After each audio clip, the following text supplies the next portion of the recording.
Gabriel Palmeiro, pemain warisan Harimau Malaya, menunjukkan semangat positif susulan pengumuman berita gembira oleh FAM. Kelegaan itu diluahkan oleh Gabriel Palmeiro menerusi satu hantaran di laman Instastory pemain tersebut sebaik sahaja FAM memuat naik kenyataan terkini oleh Mahkamah Timbang Tara Sukan, CAS. Menurut kenyataan itu, CAS membenarkan 7 pemain warisan Harimau Malaya, termasuk Gabriel Palmeiro, untuk kembali menyertai aktiviti bola sepak.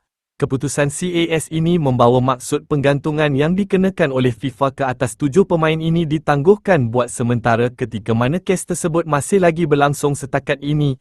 Berita tersebut ternyata memberi ruang buat Palmeiro dan 6 lagi pemain ini untuk meneruskan karier profesional mereka di peringkat kelab dan kebangsaan selepas digantung selama 5 bulan dari September tahun lalu.